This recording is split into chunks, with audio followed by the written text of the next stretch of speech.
what's your relationship with God right now? He's my half brother. Okay, half brother. Okay, so you can refuse if you want. Do you want to do the prayer or I think I would rather. you pass? Okay.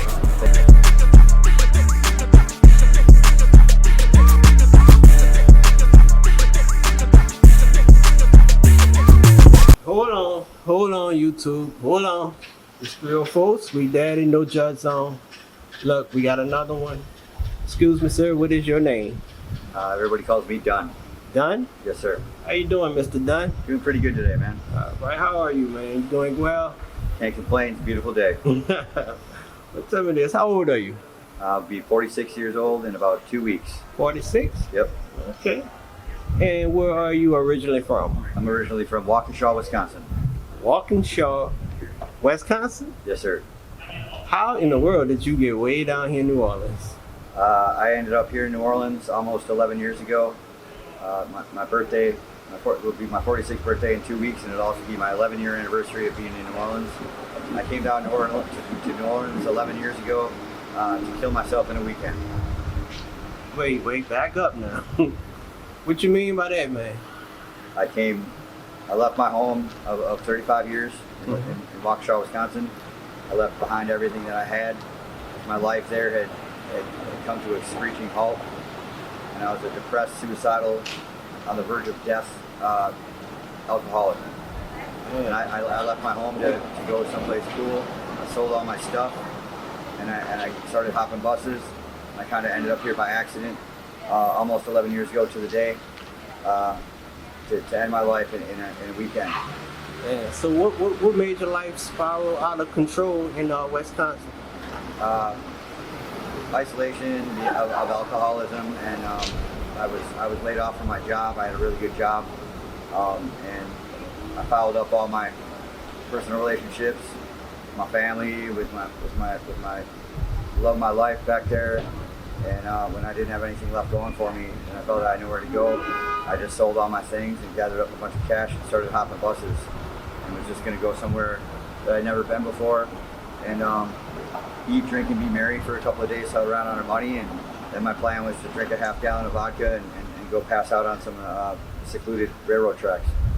Okay. So that's how you wound up in New Orleans? Yes, sir. Okay, so that was 11 years ago. Almost to the day. Okay, so what made you stay in New Orleans? What about New Orleans that sucks you in and make you? What is it about New Orleans? I'm not quite sure that anybody can really pin that down. I think if I would have ended up anywhere else in the country, that I wouldn't be alive today. But I ended up down here almost very, very randomly. I realized I didn't have enough money really to get out to California, which is kind of what my plan was. And when I was in St. Louis at the Greyhound station, I was looking at the board, and everything was on time. And I got to the front of the line, and the lady, I was standing there looking at the board, and the lady was asking me where I wanted a ticket to, and I was like, hold on. And then she was like, if you don't know where you're going, you're gonna have to get to the back of the line. And I looked up at the board, and the board went click, click, click, click, click, click, and all the buses on the board said delayed, except the last one, second to the last one on the board said New Orleans, on time. And I looked at it, and I saw New Orleans, and a light bulb went off in my head, and I was like, I always wanted to come here, but I never had an opportunity as a working man. And when New Orleans was the only bus on time, I asked how much it was for a ticket to New Orleans, and the lady told me it was $120, and I was like, I'll take it. And I came down here and just found the beautiful, terrible grace of this city, and it took all my hurt and pain away from me, and it allowed me to slowly but surely start a new life here. So New Orleans basically saved your The life? city saved my life, yes, sir. Wow. Very much so.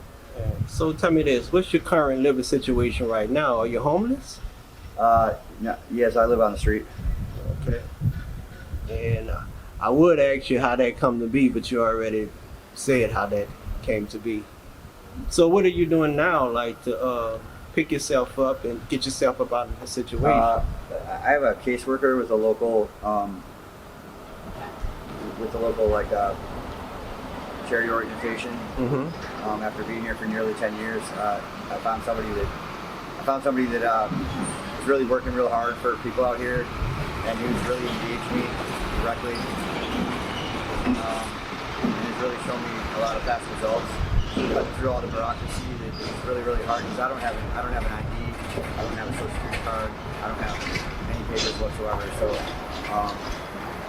getting outreach from a charitable organization like that can cut through a lot of that red tape and circumvent some of the really, really difficult, nearly impossible obstacles that are there for people that lose their identification out here, and don't really have a sort of a legal connection to the actual person that they used to be. So this person is working really hard for me, and has got me back in touch with local social services, and is helping me with things like a food stamp card and with a Medicaid card, and with just getting my feet back under me, because it's very difficult out here to do those sort of things when like survival from day to day is so much the main focus of anybody out here. It's very hard to go outside of people out here get addicted to drugs and alcohol, or they come here addicted to drugs or alcohol, like I was to both, and it's very hard to take time away from just being able to survive and get by out here, and to be able to hustle in whatever you figure out a way to hustle to make a couple dollars, to be able to get yourself a beer, and to go around and salvage through the trash to find something to eat, or to figure out where you're going to sleep that night. So it's very difficult to separate all of that from time to actually think about going and dealing with social service people and dealing with all that bureaucracy and red tape to get those things back on track. And for a lot of people, I think for most people out here, it just becomes sort of a insurmountable goal, and people just fall back into drugs and alcohol and just running the streets, because at least that keeps you alive and stuff, and stop kind of really thinking about who you used to be, or getting a regular sort of life back under you, and the only thing you can focus on day to day is just getting by and surviving. Tell me this, how was your childhood? My childhood was actually very good, for the most part. I mean, I come from a single parent family, but I lived in an affluent suburb of the Milwaukee area. I went to a very good school. I graduated regular high school. My mom was diagnosed with cancer when I was 12, and she fought cancer until I was about 19, and then she eventually succumbed to cancer problems, after a motorcycle accident shortly after being married for the first time in her life.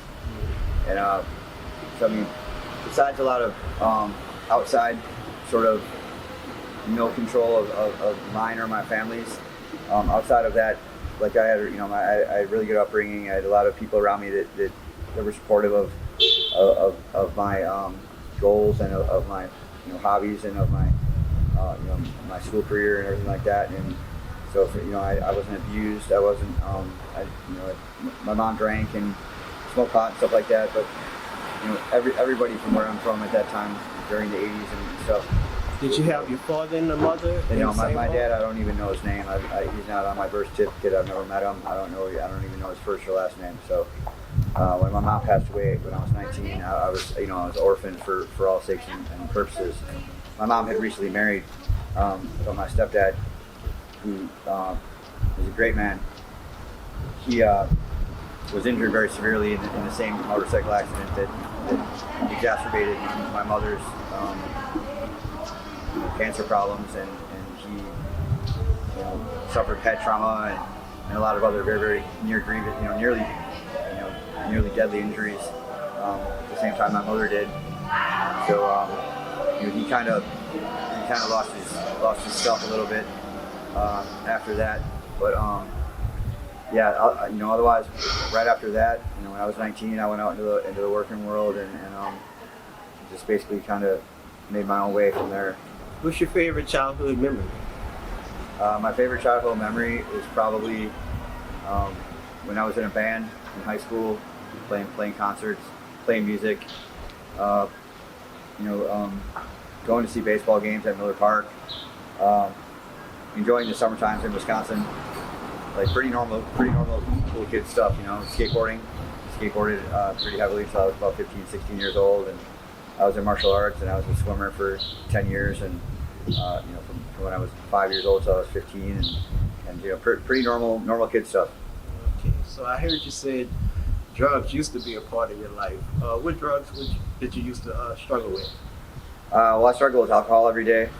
I smoke weed.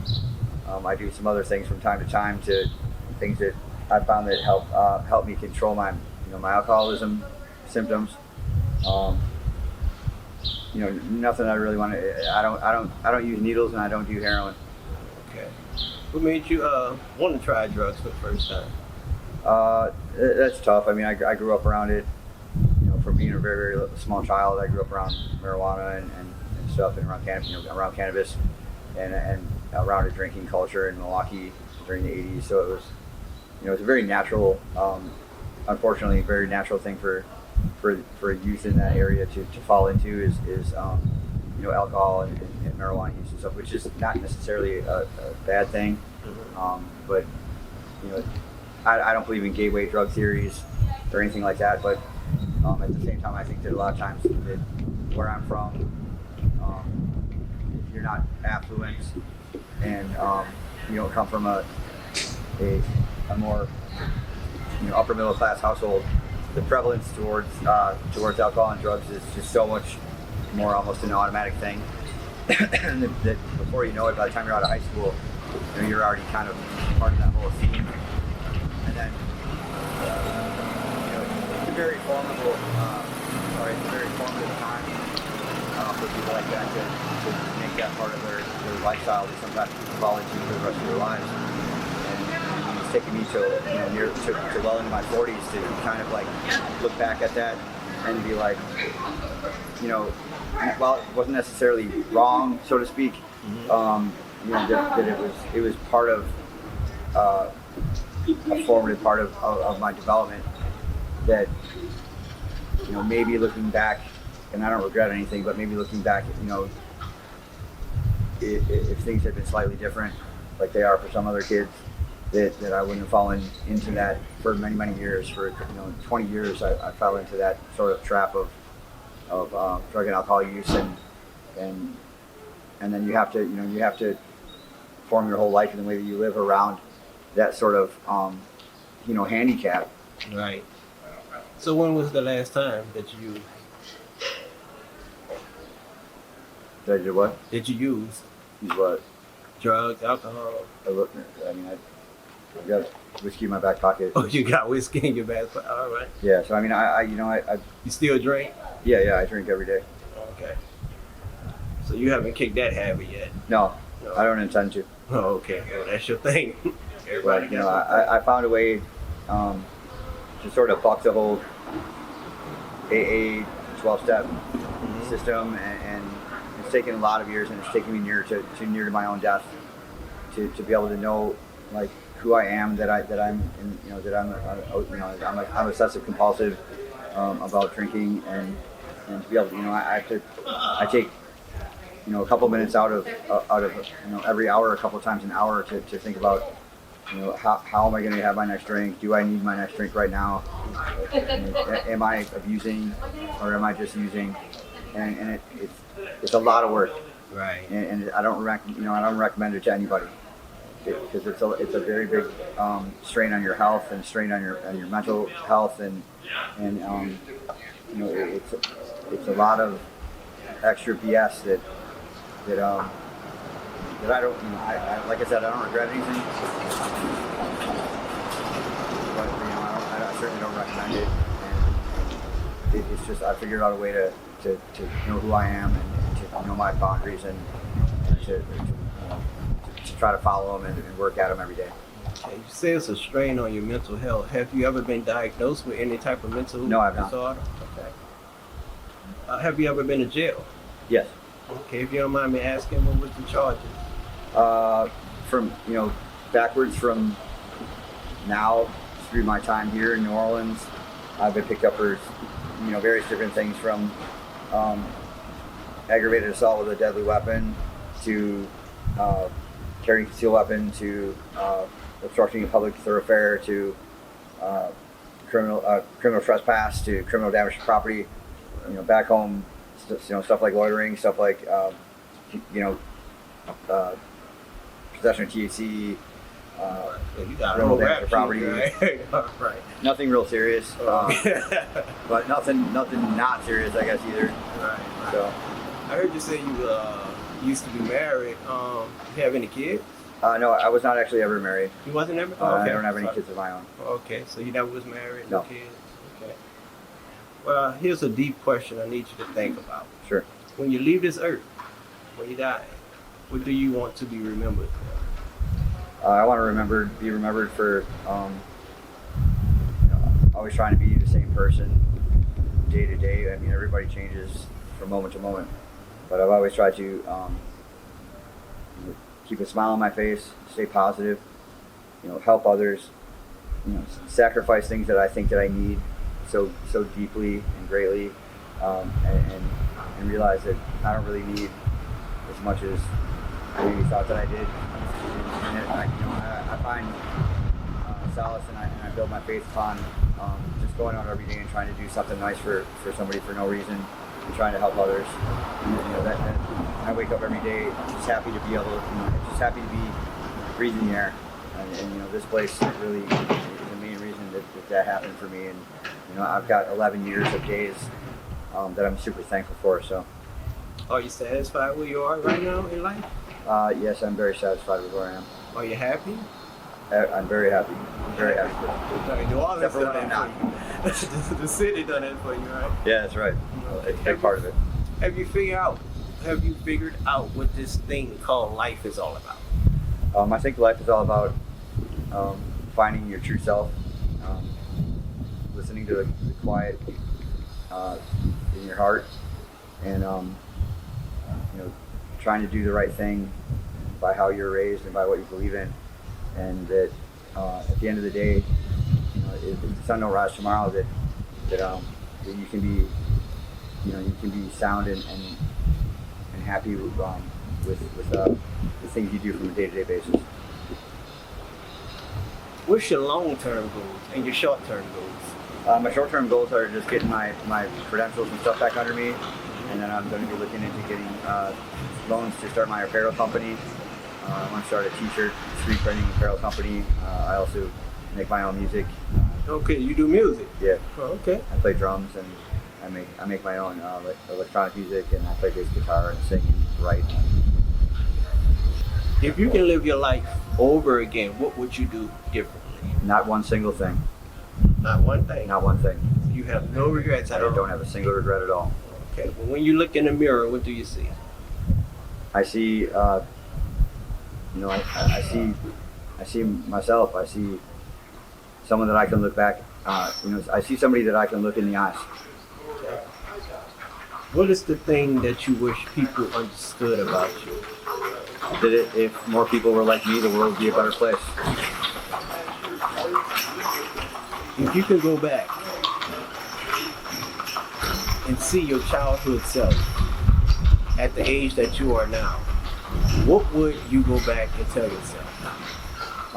Take some of that inheritance money and invest in AOL for about a year and a half. Do you ever get depressed sometimes? Yeah, it's a roller coaster ride out here. Okay. So when you're alone, what goes through your mind? I just absorb a lot of stuff that other people are going through.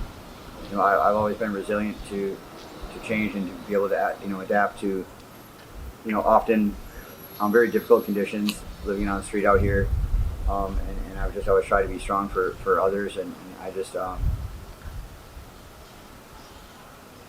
just try to be strong for the people around me, because I feel like that's my sort of my debt to still being alive. You've been strong for others, so tell me this: when is the last time you had a good cry?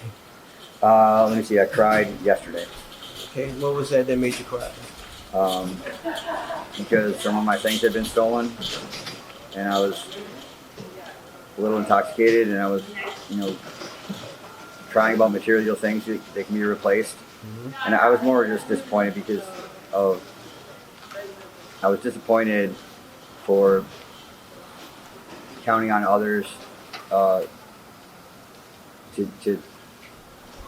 look after my responsibilities, which is not, it never turns out well. Like, when you're out here, you have to realize that you're writing your own book here, and you can't be angry or upset or frustrated or pissed off at others when you try to put your responsibilities, even how minor they may be, onto others. When at the end of the day, we make our own choices, and if you shirk your responsibilities and put them on others, and then they don't come through, well, it's really just a negligence on your part. So, do you think this lifestyle is addictive? No, I wouldn't say it's addictive. I mean, a lot of people come out here. Like I said, in 11 years, I've probably seen 1,000 people come and go through this place that just are here for, people that come here once or twice a year, but they'll only stay for a week because they're like, I can't do this place for more than a week, because they start to fall into, they fall into habits and behaviors that they know that are counterintuitive to who they want to be, or they're destructive to their overall plan or goals. Right. And so it's really been a constant process of sort of degrading my own ideas of like what I really need to be happy, and seeing this lifestyle is not for everybody. It really isn't. You have to be a strong person to survive. I sort of pledged a debt to this place for every day that I still get to suck air vertically. So that's sort of my cross to bear, and that's sort of my my sacrifice. Mm-hmm. And I encourage people to call their moms, to get in touch with their people, get out of here. Don't fall into this lifestyle. Right. Don't be like me. Everyone, a lot of people look up to me and stuff, and very highly in this community. And that's a very it bears a lot of responsibility to make people understand that I don't want to be an icon or a spokesperson for this lifestyle. Like, I want to be a spokesperson for people looking at what they really want and looking at long-term things in their life, and how they want to spend their later years, and understand that it's not easy at all. And not a lot of people can really bear it year after year after year after year like I've been able to do. And I thank the grace of God for me to be able to do so, and try to pump people back in the right direction. Maybe if they think that this is what they want out of their life, and to show them that maybe that's not the best choice for them. So do your family know that you're homeless? Your distant family? Yeah, I don't have much family left back home. Mm-hmm. I try to contact them a couple times a year by text message and just let them know I'm okay. Mm-hmm. They know basically where I'm at and stuff. And if your family was to stumble across this video on YouTube, what would be your message to the family? Look at the camera and talk to your family and let them know. I would just want my family to know, my Aunt Starla, my Aunt Cindy, my grandfather, RB, and my cousins, Lucas and Mackenzie, and Tim and Matt, and Kyle, Alyssa, and Nicole, that I'm where I'm supposed to be, and I'm out here helping other people, and that I miss them all very much, and I know they're all doing well, and that I'm very proud of all of them, and I hope that they're proud of me. What would be your message to people who judge because they can't relate? What would be your message to those people who judge homeless people? I used to be a different person than I am here now, and I used to think that I was very, what I used to say, very tolerant to different things, to ethnic diversity, to different sexual diversity, and different type of people. And I thought it was very intolerant. To me now is a bad word. Like, tolerant to me means like I don't like it, but I'm gonna kind of just turn the other cheek, right?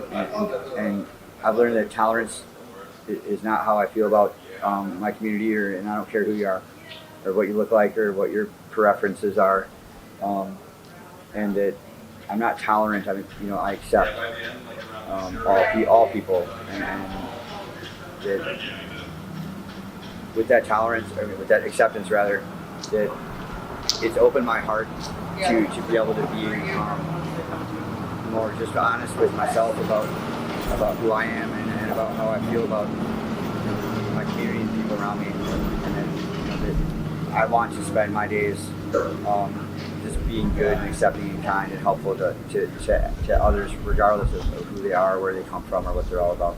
So are you accepting to people that judge, or you just tolerate people that judge? No, I accept. You accept it? Okay. What would be your message to the world? May the Lord have mercy on all of our souls. I like that one. Okay, let's have some fun. You've been a very good interviewee. Thank you. All right, we're about to have a little fun, make this a little light, okay? All right. So that people can get to know you a little better. Fire away. What is your zodiac sign? My what? Zodiac sign. I'm an Aries. You're an Aries? Yeah. Right. Okay, what's your favorite food? Pizza. Pizza. Okay. All right, do you have a favorite color? Green. Green. Why green? Money green? Or just green? I've just always liked green. You always like green. Okay. Perfect time of the year for green. Right. What's your favorite animal? My favorite animal is probably either the owl or the hawk. Okay. Why that? My mom liked owls. Okay. And, I like hawks because it's a Dark Tower reference. Okay. What's your favorite holiday? That's a tough question. My favorite holiday is January 1st through December 31st. Every day. Yep. So every day is a holiday. Yes. Okay. How is the holidays for the homeless? They can be bittersweet. During I guess we'll call it the Yuletide season, like from anywhere around here, from anywhere from like Halloween through after the like New Year's Day. It's very, it can be very sad and lonely and depressing for a lot of us, because a lot of people out here are separated from their loved ones, from their children, from their life that they used to have.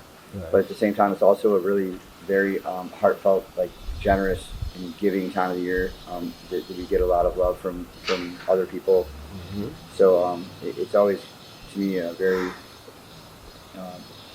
very melancholy, but also very sadly jovial time of the year, I guess. Okay. In general. Are you a morning person or a night person? I've been an insomniac since I was about 4-5 years old. I used to fret and worry constantly about how much sleep I needed to get when I was a working man and everything. And New Orleans is a 24/7 city. Right. So like clocks and the time of day to me don't really mean a heck of a lot anymore, except for in the middle of summer, you don't want to be outside walking around on the pavement. It gets real hot in the middle of summer, and then in the winter time, mm-hmm. It's, you might not want to be huddled up on a doorstep at 4 o'clock in the morning, the coldest time of the day.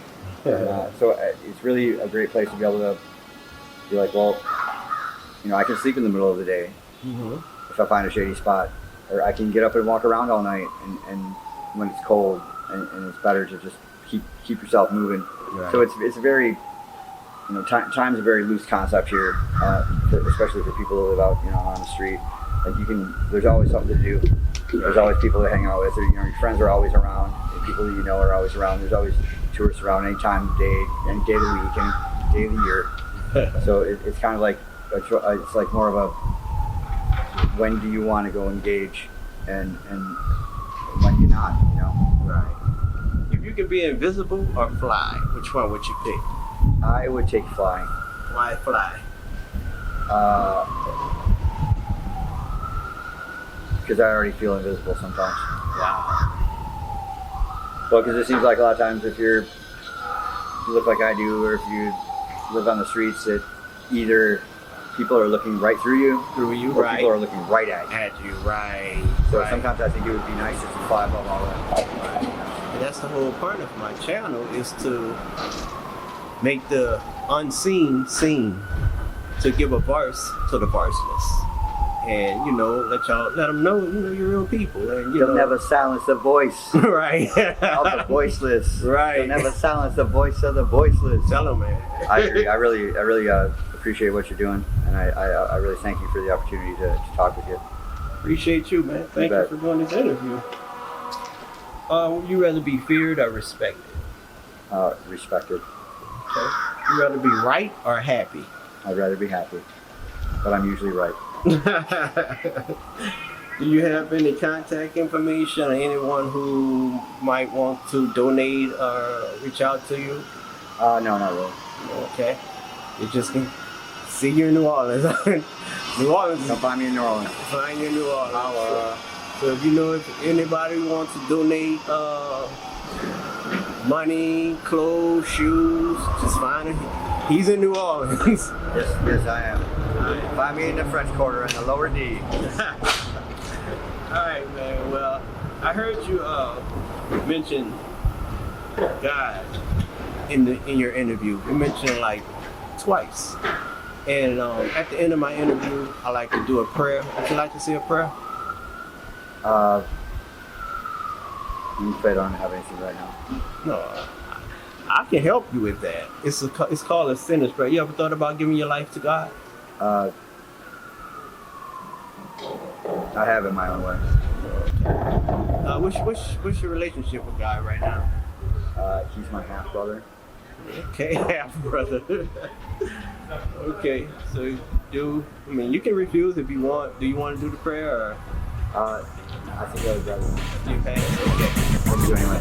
All right then. Well, No Judge Zone, YouTube. We got another one. No Judge Zone. We out of here, Dunn. Thanks for having me. All right.